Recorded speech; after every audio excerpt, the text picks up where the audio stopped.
So next experiment is determine the hardness of sample specimen using Brinell hardness test machine.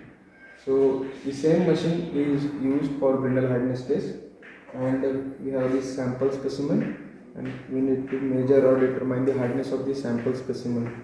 So this is our ball type of indenter. Okay, so ball type of indenter, and we will keep 100 kg load here. Okay, and same procedure is followed here, and the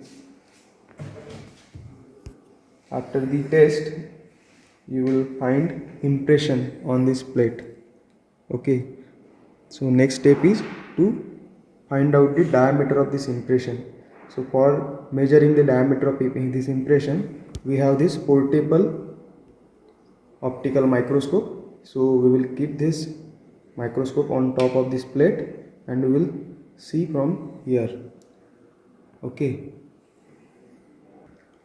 so by this portable microscope we will measure the diameter of this impression. Okay, and next process is,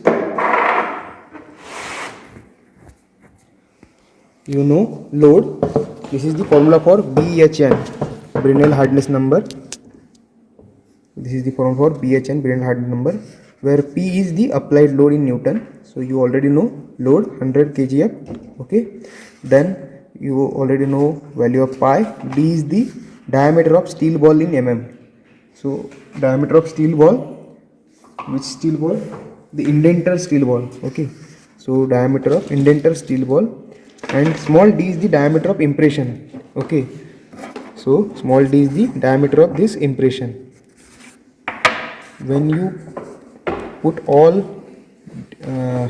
data here, you will find the BHN of this sample specimen. Okay, so you need to take 3 different reading at 3 different position. For example, first here, second here, third here. Okay, then you need to measure the 3 different diameter using this portable machine, and put all 3 readings here and find out the BHN for 3 different readings. Now after calculating 3 different BHN, you need to take average of these 3 different BHN, and that is our average hardness of this sample specimen.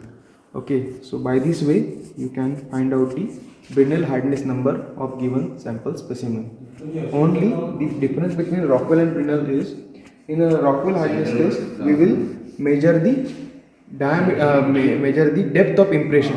Okay, so for measuring depth of impression we have direct this gauge, and you will find out the reading by this gauge in HRB or HRC scale. Okay, and for Brinell hardness test we need to only give the load of 100 kg, then remove this sample plate from this anvil and measure the diameter of this impression. And after measuring diameter of impression, place the value of diameter of impression or small d in BHN formula and determine the Brinell hardness number for given sample specimen. So this is the basic difference between Brinell and Rockwell hardness test. Okay, thank you.